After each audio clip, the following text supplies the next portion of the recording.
de tu experiencia en Colombia pasamos a otra experiencia en Colombia. Es un placer presentaros al doctor Orlando Gracias. Carreño Moreno del Centro de Atención en Neurología Pediátrica Integral en Medellín, en Colombia. El doctor Carreño es neurólogo infantil y especialista en epilepsia, cannabinoides terapéuticas, trastorno de atención, neurodesarrollo, inteligencia artificial, big data. Es investigador en tratamientos antiepilépticos, sobre todo que incluye todos, medicamentos, neuromodulación, estimulación del neurovago, toxina botulínica, cannabis medicinal, básicamente todos, y nos va a explicar los mitos y verdades del manejo de las encefalopatías epilépticas y su experiencia en Colombia. Bienvenido.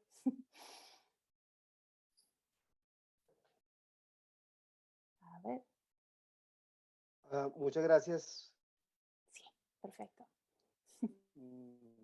No sé, he tenido un poquito de fallas, no sé si tengo sonido ahí. Oímos, estaba un poco entrecortado, confiemos que esté bien y vemos las diapositivas.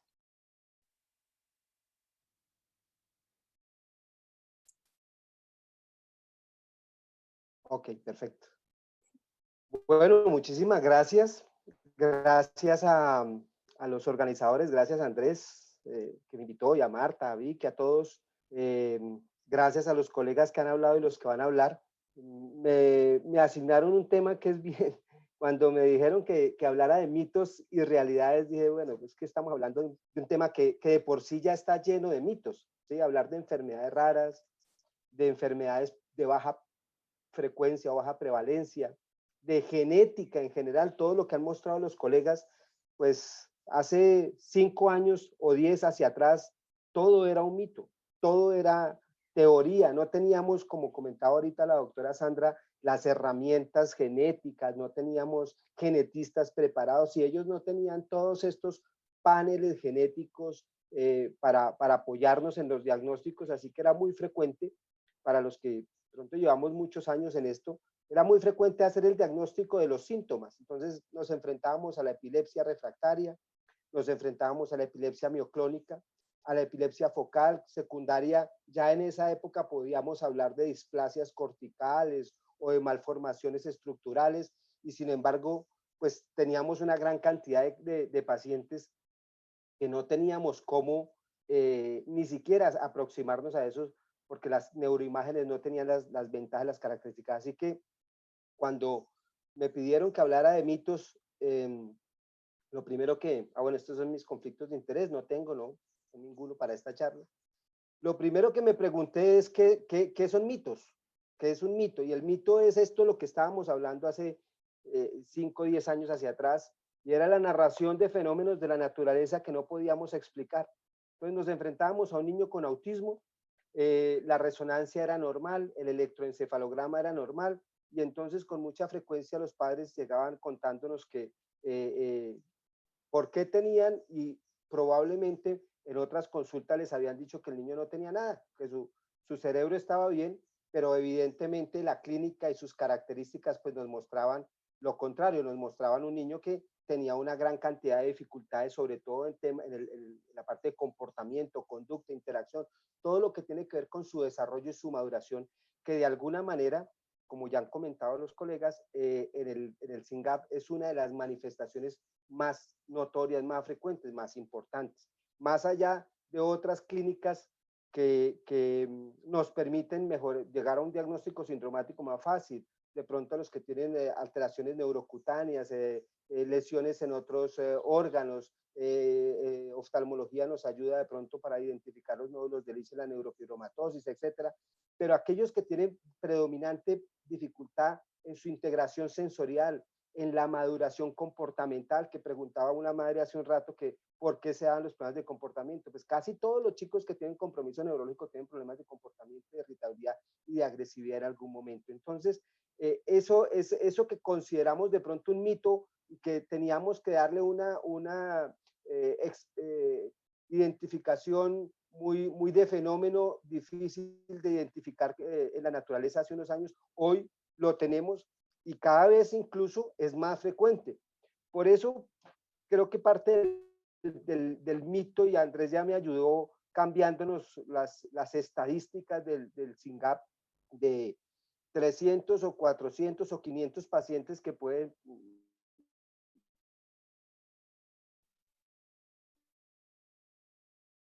personas que pueden estar en estrama muy uno por cada 17.000. Eso nos cambia radicalmente el concepto del SINGAP.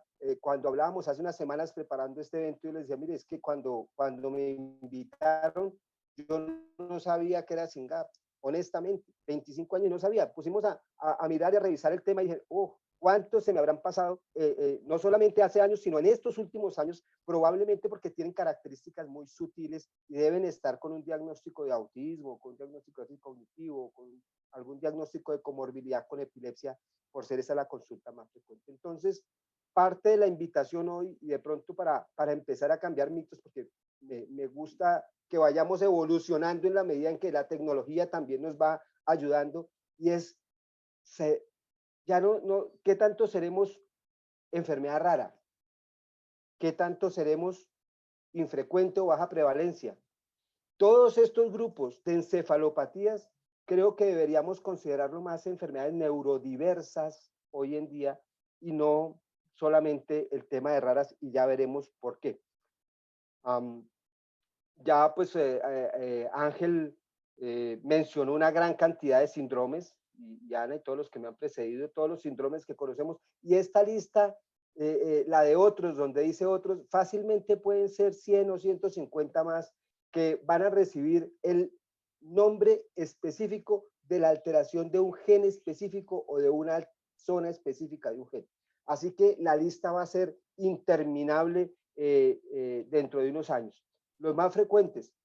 Sabemos que los más frecuentes entonces son las encefalopatías epilépticas neonatales, las que les llegan con mucha frecuencia a la doctora Sandra por estar en un nivel hospitalario. Se presentan en una etapa neonatal, son una urgencia. Ese es el niño que si no hacemos un diagnóstico temprano, y ahí como ella mencionaba la importancia de hacer un diagnóstico, abre no solamente el que los padres ya tengan la posibilidad de tener un nombre para lo que el niño tiene, y los médicos también, sino porque ya hoy en día podemos por lo menos paliar muchos de los síntomas que tienen nuestros pacientes con tratamientos esteroides, inmunomoduladores, dietas especiales, por lo menos. Pero ¿qué quisiéramos? ¿A dónde tenemos que llegar? A que si logramos hacer ese diagnóstico, podamos implementar tratamientos que me bloqueen muy temprano, por lo menos la expresión de ese gen. Algún día, dentro de no mucho tiempo, tendremos tratamientos individuales, personalizados desde el punto de vista genético, ingeniería genética. Ya hay algunos en el mundo y muy probablemente todos estos cuadros neurodiversos, de compromiso clínico neurodiverso, van a tener un tratamiento específico. Pero por lo menos que tengamos la posibilidad de lograr tratamientos que me frenen la expresión del gen. Por ahora, ¿qué estamos haciendo? Paliar los síntomas. Entre más temprano, mejor, por supuesto. Pero miren, es que el panorama se va complicando. La cantidad de genes comprometidos, y no solamente en un síndrome específico. Miremos el síndrome de West. El síndrome de West tiene genes, una cantidad, pues, ya no los conté, pero pueden ser más de 20, ¿sí? Y tienen relación también con el síndrome de Dravet. Y el Dravet tiene alguna relación con algunos genes de síndrome de Ohtahara. Lo mismo el síndrome de Lennox-Gastaut va a compartir genes. ¿Y por qué no las otros síndromes genéticos específicos van a compartir genes que tienen diferente manifestación dependiendo probablemente la misma epigenética de la persona, probablemente los mismos características familiares o muchos otros factores que nos faltan aún por conocer? Este es un caso, simplemente Ángel ya nos mostró la parte electroencefalográfica, así que no me voy a detener. Es un chico en donde la manifestación, por supuesto, clínica es muy variable. Es muy variable. Y la característica electroencefalográfica es muy de estallido-supresión. Es el típico electroencefalograma de estallido-supresión al que le tenemos pánico porque es una encefalopatía epiléptica severa de muy mal pronóstico generalmente. Ese es otro mito que tenemos que empezar a cambiar. La expresividad de los genes es muy variable, la penetrancia es muy variable. Así que cuando hablemos de encefalopatías epilépticas tenemos que pensar que nos enfrentamos a un enemigo muy severo, pero no siempre. Así que tampoco podemos ponerle un rótulo inmediatamente y decir, no hay mucho que hacer o el pronóstico va a ser severo. Tenemos casos, y están en la literatura, y todos tenemos los que manejamos estos chicos, casos de síndromes de Dravet que están con mínimo retardo, de pronto el lenguaje, tengo casos. Y esperaría uno con la alteración genética demostrada con el panel genético, pues que tuviera un compromiso muy severo. Así que la variabilidad y la expresividad es importante. Este mismo chico que tiene un síndrome, una característica de estallido supresión, puede tener una alteración estructural en su cerebro muy importante, muy severa. Vemos aquí malformaciones características del síndrome de esclerosis tuberosa, que es uno de los síndromes más frecuentes, de más alta prevalencia, y que que nos ha ayudado mucho a aprender y comprender este tipo de encefalopatías. Pero la sorpresa también puede ser grande cuando uno ve electroencefalogramas generalizados muy severos y otros exámenes como el PET con lesiones muy focalizadas. Probablemente si estamos en un grupo de cirugía de epilepsia y estamos hablando de epilepsia refractaria, un chico con epilepsia refractaria, el cirujano va a querer operar, está muy focalizado en esa región temporal izquierda, pero sabemos perfectamente que el comportamiento de las encefalopatías es muy variable, así que si se opera muy temprano podría llegar a aparecer un foco más adelante y otros focos, así que hay que analizar muy con calma y muy individualmente estos chicos. Pero no hay ninguna duda, nos estamos enfrentando cada día más a causas genéticas. El SYNGAP, el Dravet, alteraciones del cromosoma 14 en anillo, todas que cada vez son más frecuentes. Algunas, por ejemplo, nos pueden dar lesiones muy focalizadas. Este es un trastorno de la migración neuroblástica en un paciente con una neurofibromatosis, pero ese es el único compromiso que tiene a nivel cerebral, lo ocasiona una epilepsia refractaria. Podemos llevarlo a cirugía con programas de estereotaxia, neuronavegación, ser bastante certeros, y tenemos un chico con una epilepsia refractaria, una encefalopatía epiléptica que se logró controlar de manera quirúrgica. No son todos, no son los más frecuentes, pero hay casos. Aquí estábamos hablando de la esclerosis tuberosa y quiero mencionar las fundaciones y asociaciones como la que nos invita hoy, que es la Fundación SYNGAP. Todas estas son asociaciones y fundaciones que se dedican al estudio de cada uno de los genes o de los síndromes que ocasionan estas alteraciones. Esfuerzos muy grandes de familias, casi todos, de padres con chicos que tienen este tipo de dificultades. Y aquí vemos que la esclerosis tuberosa, que se caracteriza por alteración de uno o dos de los genes TSS1 y TSS2, muy frecuente, 166 a 200 casos por millón de habitantes. Y si lo ubicamos acá con el cromosoma 14 que mencionábamos, que es 1 por cada millón, pues obviamente la prevalencia va a ser mucho más alta, por eso conocemos más de la esclerosis tuberosa y menos de este síndrome. Lo mismo del SYNGAP, que aquí Andrés ya nos aclaró y nos amplió mucho el panorama. Mire, yo tenía 400 pacientes reportados, ayer revisé, iban 500, pero pues con absoluta seguridad el infrarregistro debe ser supremamente alto. Pero eso hace que, sumado a la reciente identificación del SYNGAP, pues sepamos todavía poco. Así que tenemos que buscar elementos y herramientas que nos permitan avanzar más rápido, adelantar más rápido, y ya vamos para allá. ¿Qué sabemos entonces? Pues lo que nos ha enseñado la esclerosis tuberosa y lo que les comentaba, las organizaciones de epilepsias raras cada vez aumentan. Desde el 2008 están aumentando progresivamente gracias al Internet, gracias a las redes sociales, a la tecnología. Los padres se comunican cada vez más facilidad para hacer secuenciaciones genéticas, como comentaba la doctora Sandra, y ambos han contribuido al aumento de la epilepsia rara. Por eso en la consulta de epileptología ya no es rara. Todos los días estamos viendo encefalopatías epilépticas. Todos los días estamos viendo epilepsias refractarias. Todos los días estamos viendo un paciente nuevo con Dravet, un paciente nuevo con esclerosis tuberosa, un paciente nuevo con alguna de estas alteraciones genéticas que lo llevan a uno a hacerse la siguiente pregunta, que lo llevan a uno a hacerse la siguiente pregunta. Si la hipótesis que las mutaciones o alteraciones genéticas causan el 70 al 80% de los casos de epilepsias refractarias, ¿seguirán siendo raras? ¿Seguiremos hablando de raras? ¿Y por qué es importante? Porque aunque nos han ayudado desde el punto de vista de lograr leyes, también nos han frenado desde el punto de vista de trabajo equipo interinstitucional, un trabajo más universal, digámoslo así, más que podamos integrar más cosas. Cada uno se ha dedicado a su enfermedad rara, a su problema, con esfuerzos muy grandes. Por eso, tenemos a nivel mundial, miren, acá están las asociaciones o grupos de epilepsias raras a nivel internacional.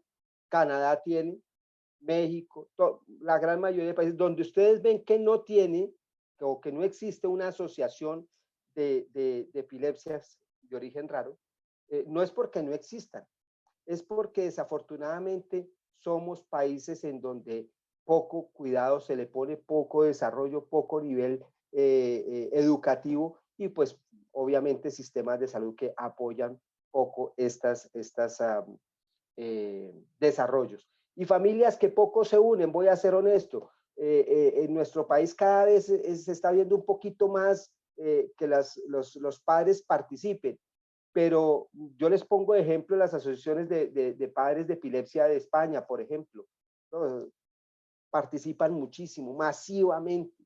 Acá estamos haciendo esfuerzos y ya hemos logrado que se reúnan y ya han empezado a aparecer asociaciones de pacientes y asociaciones que pueden llegar a fundaciones algún día como la de SINGAP o como la de esclerosis tuberosa Alliance o cualquiera de esas que son excelentes a nivel mundial.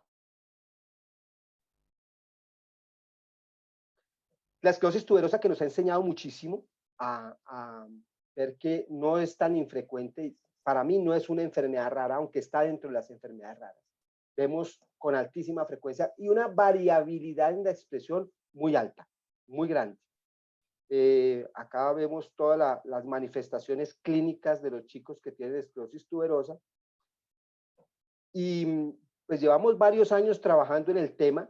Aquí les muestro las vías causantes de la esclerosis tuberosa y es las fallas en esto que se llama la vía mTOR, mTOR 1, mTOR 2. Estas son unas vías importantísimas en la regulación del desarrollo del cerebro. No solamente están involucradas en la esclerosis tuberosa, eso es lo que hemos aprendido, que esta vía mTOR y todos los mecanismos alternos a la vía mTOR están involucrados en toda la mediación y la regulación de la migración celular, del desarrollo cerebral, del desarrollo de dendritas y de sinapsis y de la especialización de las áreas cerebrales. Esto lo hemos aprendido con la esclerosis tuberosa, pero vuelvo y repito, no es exclusivo, no es una vía exclusiva y cada uno de estas vías, proteínas, todas estas son proteínas, son neurotransmisores, son sustancias reguladoras, excitatorias o inhibitorias del desarrollo, de la migración, etcétera, van a participar de manera importante en la regulación de este desarrollo cerebral. ¿A dónde quiero llegar? ¿Qué es lo importante? Aquí vemos nuevamente el complejo mTOR y vemos acá como este gran complejo, que acá lo vemos como si estuviéramos yéndonos en una foto de satélite cada vez más distante, acá vemos que este complejo mTOR tiene una relación directa con el gen que regula esta proteína SINGAP. ¿En qué área? Resulta que acá esta proteína se involucra con el complejo mTOR, con todo este complejo, principalmente en los procesos que tienen que ver con el desarrollo cognitivo del cerebro, principalmente. Por eso es la manifestación más frecuente y más típica. Pero al involucrarse en el complejo mTOR, indudablemente hace que todo el mecanismo pueda llegar a fallar, cognitiva, me puede ocasionar también alteraciones en la estructura, y entonces vamos a ver relaciones con displasias corticales, epilepsias de difícil control y las otras manifestaciones clínicas. Así que estos SYNGAP y su gen tienen mucha relación con todo el complejo de la vía mTOR. Y ya sabemos que los inhibidores de la vía mTOR me pueden ayudar a mejorar las fallas. Cuando la vía mTOR está fallando en la regulación de los eventos sinápticos importantes, me va a ocasionar principalmente epilepsias de difícil manejo. Si logro modificar, frenar, alterar o regular de alguna manera esta falla en la vía mTOR, puedo desbloquearlo y que el resto de la maduración y el desarrollo cerebral tenga por lo menos un menor impacto del que iba a tener si la expresión del gen, de todos estos genes y de toda la vía mTOR es completa. En el año 2012 empezamos un trabajo con el tema de esclerosis tuberosa y por eso hemos ido conociendo un poco más. En esa época, pues, esos dos genes no conocíamos nada más, no existía el SYNGAP, no existían muchas de estas otras vías que hemos comentado. Pero pues sí conocíamos muy bien las malformaciones estructurales que se presentaban, conocíamos muy bien las características del síndrome y sabíamos que cada fichita del desarrollo de ese cerebro va a cumplir una función importante, pero que también puede ser muy variable. Miren ustedes cómo con un armotodo yo puedo tener, con este grupo de fichas, puedo tener diferentes áreas, diferentes estructuras, y exactamente lo mismo va a ocurrir en el cerebro cuando todos los procesos de desarrollo actúan de manera coordinada. Cuando no actúan de manera coordinada, pues vienen las fallas y va a depender de muchos factores. Va a depender, por ejemplo, no es lo mismo si me falta la ficha de esta última pieza del techo de este gran edificio, a si me falta la ficha azul de este avión, obviamente la implicación va a ser mayor. Exactamente igual ocurre con la clínica, con el desarrollo del cerebro y con este tipo de alteraciones genéticas. Una falta pequeña de un grupo muy pequeño de neuronas puede ocasionarme una manifestación clínica, pero si vamos más adelante y me afecta el desarrollo de estructuras más grandes, pues puede complicarme no solamente una, sino múltiples áreas de mi cerebro. ¿Qué aprendimos con la esclerosis tuberosa? Este es un caso que en esa época, 2012, 2013, publicamos de uno de los pacientes que estaban en el estudio de esclerosis tuberosa con una medicación que se llama everolimus, y en esa época estábamos en el estudio del everolimus, para un tumor que que se presenta en las personas con esclerosis tuberosa, se llama glioblastoma subependimario, astrocitoma subependimario de célula gigante. Muy cercano a la familia de los gliomas, es del grupo de los gliomas. ¿Qué aprendimos? En esa época, este chico nos llamó mucho la atención porque la disminución del tamaño del tumor fue muy importante. Estamos hablando de hace 7, 8 años. En esa época hubo un detalle que dejamos pasar inadvertido por ignorancia y porque pues probablemente el acceso a las búsquedas de bibliografía no las teníamos tan claras en esa época. El niño respondió muy bien con el everolimus, pero tomaba algo más que su madre, que vivía en una región lejana, digamos, de la capital de la ciudad de Medellín. Vivía lejano, en una ciudad en donde se consumen muchas hierbas, se consumen muchas sustancias, hay mucha medicina homeopática y mucha medicina alternativa ancestral, que es importante en esas regiones. No le dimos importancia realmente en ese momento a la manifestación y la reducción tan importante, pero incluso en los grupos multicéntricos en los que estábamos participando, les llamó la atención una disminución tan importante de esto. Años después, y este es un artículo del 2007, pero porque lo encontramos años después, no lo hubiéramos tenido en esa época, 2012, tal vez nos hubiera ayudado mucho, pero encontramos ahora recientemente la interacción de los cannabinoides en la reducción de los gliomas. El sistema endocannabinoide es otro mito importante que tenemos que involucrar en el tratamiento y en el estudio de las personas con enfermedades neurológicas en general, porque tenemos todos los seres humanos un sistema endocannabinoide y si está ahí fisiológico es porque tiene alguna implicación importante. ¿Qué implicaciones importantes? Hay receptores cannabinoides CB1 y CB2 a nivel cerebral que participan en la expresión y la regulación de los gliomas. Resulta que existen cannabinoides internos que regulan lo que se llama la apoptosis neuronal y al fallar este sistema endocannabinoide, no estar interactuando con los receptores CB1 y CB2 pueden facilitar el crecimiento de los gliomas y hoy en día ya hay estudios con medicaciones para glioblastoma multiforme que es muy agresivo basados en cannabinoides, sustancias cannabinoides. Acá vemos ya publicaciones que hablan del tetrahidrocannabidiol en la interacción del sistema mTOR, bloquea el sistema mTOR y frena esa expresión genética parecido a como lo hace el everolimus, la sustancia farmacológica que estábamos estudiando hace 8 o 9 años. Así que aquí básicamente para que veamos nuevamente el mTOR y las modulaciones del sistema cannabinoide a nivel hipocampal para mejorar memoria y desarrollo cognitivo. Para finalizar, ¿cuál es la idea y cuál es la propuesta? Porque si queremos erradicar el mito de las enfermedades raras y que dejen de ser raras y sean realmente lo que estamos viendo, que cada vez son más frecuentes y están creciendo, aprovechemos la tecnología.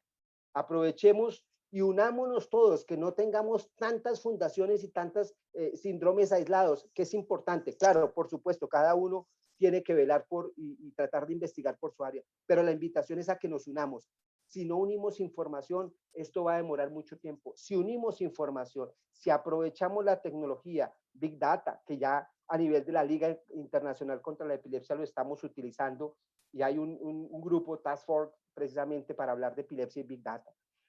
Ya la estamos utilizando para predecir éxitos en cirugía de epilepsia y para predecir resultados de medicación. Gracias a la inteligencia artificial, al Machine Learning y al Big Data, se logró vacunas para el COVID en 6 meses. La gente dice, pero ¿cómo una vacuna en tan poco tiempo? Gracias a la tecnología. Usémosla. Y aquí estamos ya identificando, gracias al Machine Learning, fenotipos multidimensionales biológicos basados o con base en alteraciones genéticas.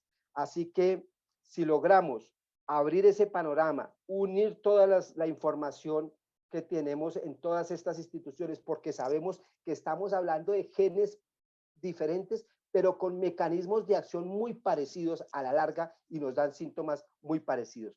Nos conectamos y utilizamos la tecnología, muy probablemente vamos a cambiar mitos de aquí en adelante, vamos a erradicar con mejor información. Muchísimas gracias.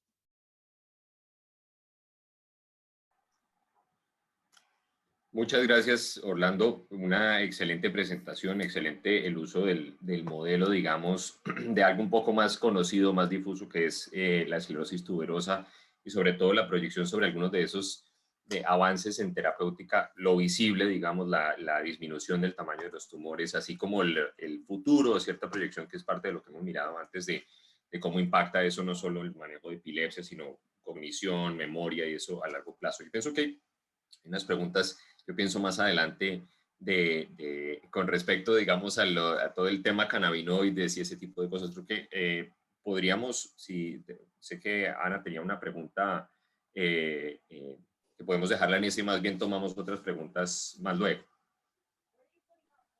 Como quieras. Sí, mi pregunta es que a mí me resultó muy interesante el concepto de que SINGAP1 podría ser una entorpatía, porque tanto everolimus como Epidiolex están aprobados ya para el tratamiento de esclerosis tuberosa, entonces si están aprobados para la entorpatía de referencia, como propone usted, quizá explorarlos con esa base biológica que tiene sentido para SYNGAP. Sí, de hecho estamos usando, y esa es otra ventaja, pues Andrés lo conoce, los que no, Colombia ha sido pionero en el tema a mí ya no me gusta hablar de marihuana medicinal ni cannabis medicinal, hablamos de cannabinoides terapéuticos. Hemos evolucionado también en ese tema. Y somos pioneros en eso. No con SYNGAP, pero sí en otras encefalopatías epilépticas hemos tenido excelentes resultados. Ya no es la anécdota de la niña Charlotte Webb que bajó de 200 crisis a 5 crisis. No, tenemos un grupo grande que ya están publicados. Hicimos un consenso colombiano con la Asociación Colombiana de Neurología Infantil, hicimos un consenso de cannabidiol y estamos preparando ya algunas publicaciones con resultados bien interesantes. Cada vez que es lo que queremos, mejor tecnología, mejores medicaciones, ya no la gotica que le dábamos, sino medicación miligramo por kilo como el Epidiolex, como estás manejando el Epidiolex. Entonces, no solamente porque es una entorpatía, ya lo entendimos, ya sabemos que por ahí es, probablemente nos falta muchísimo, por eso los datos, para nosotros van a ser muy importantes la acumulación de datos y nos va a ayudar muchísimo. Muchas gracias, Orlando, por esa presentación.